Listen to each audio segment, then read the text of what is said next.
a day, there will be a time for multiple occasions when Shawn and Terrence kids actually play together. Nice. I want to see that, Terrence. Nice, for sure. But I must say, Yes.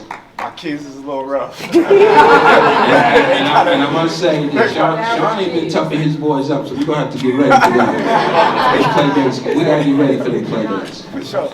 And you know, the respect and love I have for you, it never ends. I gave him a genuine smile. He's victorious. He's a great fighter. I respect and appreciate the opportunity to coach against Bo Mack. I can remember way back in the amateurs when Bo Mack rolled out the carpet for me in his gym. You know, I was looking at a picture just yesterday, you and Shawn, when I was about 15 years old. Nobody knew back then that this would happen except God. And this was God's plan. Julie Goldstein, go way back with us. I appreciate you. Thank you, Terrence.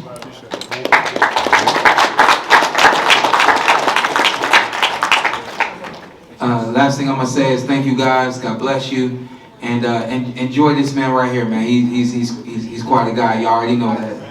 Yeah, congratulations.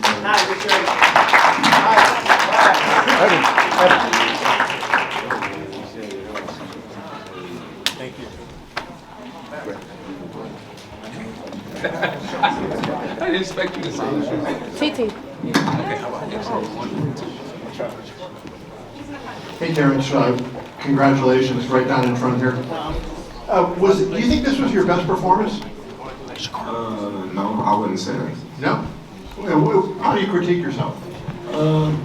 I did good, but at times, you know, I let Shawn work when I could have been working with him, but I just gave him the confidence to keep doing what he was doing at times. But I feel like, you know, Jeff Horn, Felix Diaz's performances was better than tonight. Interesting. He said, in trying to describe you, he said there's no other way to describe Terrence than different. When you hear somebody refer to you as different, what do you think they refer to that way, talking about you like that? Well, I think they refer to my versatility and my ability to adjust. And not only adjust, but adjust in a way where, you know, I take away their strengths and, you know, make it their weaknesses. And my last question for you, you know, obviously you're becoming a free agent. Bob said if you know, he would talk to you about individual fights. He mentioned Spence, he mentioned Josh Taylor. Is there any individual fight out there that appeals to you more than others? And secondly, when do you make the decision? How do you kind of go through it and come up with your decision? Well, I'm pretty sure my decision is made already. You know, Bob couldn't secure me the Spence fight when I was with him. So how you gonna secure me the Spence fight when I'm not with him? So, you know, I'm moving forward with my career right now, and I wish everybody the best. Amen.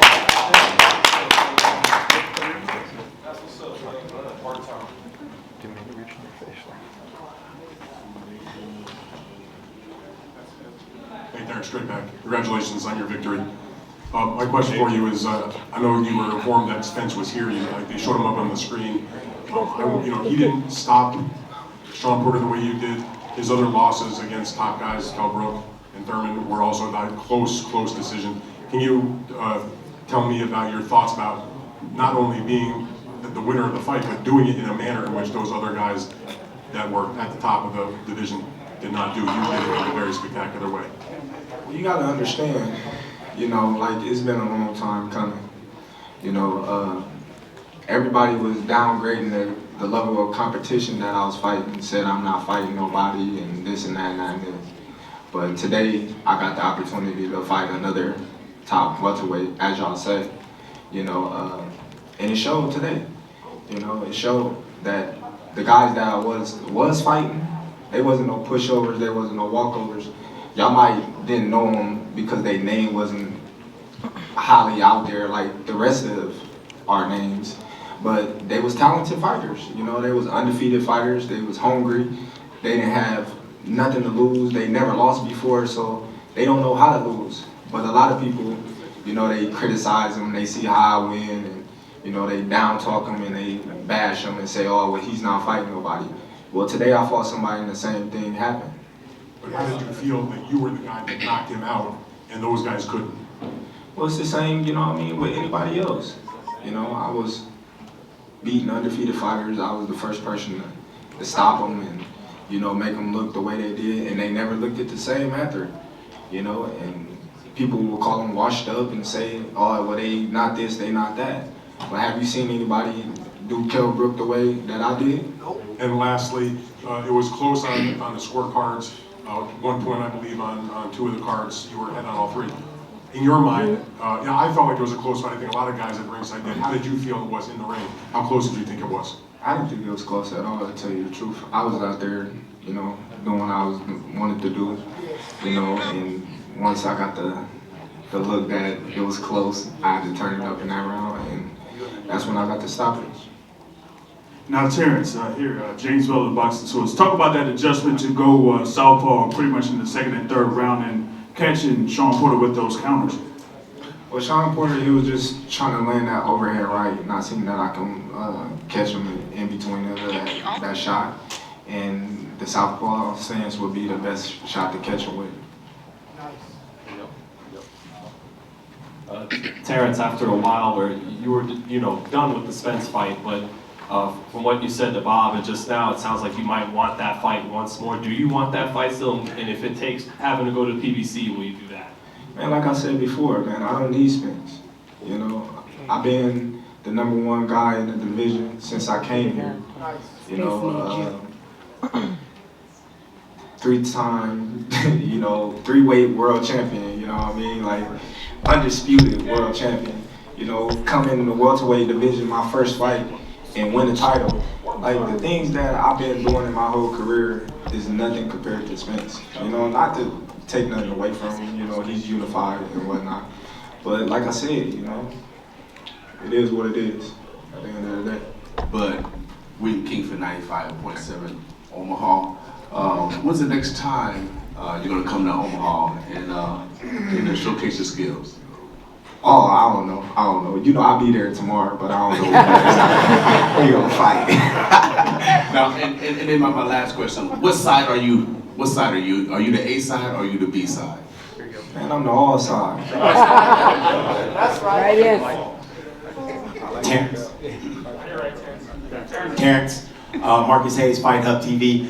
Terence, I'd like to ask you, you landed a lot of thudding punches on Porter early in the fight. Was there any time in particular where you hit him and you said, look, I got him, it's almost over? What was the turning point for you? No, I didn't get to hit him like I wanted to in them early rounds. I believe I was grazing him a little bit. You know, I caught him with some good body shots that I know he felt, you know, but as far as to the head, I was grazing him because he was rolling, he had good head movement, and, you know, I was kind of loading up at times. What went through your mind after the first knockdown? Oh, I got him. That's right. You know, once you know what I mean, I get him on the ground, you know, I'm coming back for the kill. Terence, it seems significant that Spence came to the fight. I know what you've said, you know, but like this is the fight that so just if makes you know what I said, why you keep asking? I'm not asking you, but do you feel, I mean, that he made some kind of gesture to you by coming to the fight? How many fights did I go to his? None. Did he make any gesture to fight me or to call me out or say, let's get in the ring? So nothing changes from this? Nothing changed. What, I mean, you were talking about your future. I mean, have you already scripted in your mind that you'll operate as a free agent moving forward, or what exactly will you do in regards to promotional ties moving forward? I don't know, I'm gonna let my little head butt heal up and then, you know, we gonna go to the drawing board and see what's best for Terence Crawford and his career moving forward. Terence, Mohammed Mubarak with the Electronic Urban Report. How much more of this are you going to allow yourself to go through in this business of boxing? And what is your future hold beyond this? You said allow myself to go through what, boxing? Yeah, in the business of boxing, and at the end of the day, what do you plan to do with your life? I don't know. You know, what my plans to do is to take care of my 6 kids. Amen. You know, that's my ultimate plan. and, you know, build a bright future for them, you know, and give them something to look up to as, you know, their father. You know, so that's my ultimate plan. So everything I do is for them at the end of the day. Hey, Terrence, right here in the middle. Congratulations on the win. Earlier this week, you were pretty much tipping your cap to Canelo. You know, giving him praise, saying that he earned the #1 pound-for-pound spot. Do you feel like you definitively shut the door? You don't want to see any more Canelo at the top, only you? Canelo's a great talent. You gotta put him up there at the top. Like I said, you know, my performance today would determine whether you put me #1 or #2, you know, and that's not for me to decide, you know, it's all opinionated. So, you know, y'all make y'all opinion, y'all assumptions, and y'all do what y'all do, and y'all vote on it, and y'all tell me who's #1 and who's #2. Thank you guys. Terrence, you want to have one last statement before you go? The floor is yours.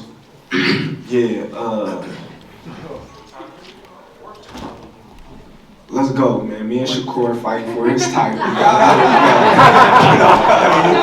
little brother got his little belt, you know what I mean? Shout out to my little bro, man. He the next one. I'm telling y'all right now, and I've been telling y'all for years, he gonna be the next undisputed champion of the world, pound for pound, #1 fighter in the world right here.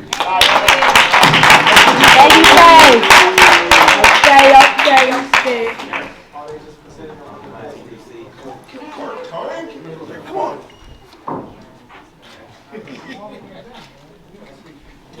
You want to say this? Anybody else want that shot? Next up. What weight's it going down? Shit, whatever weight. 145.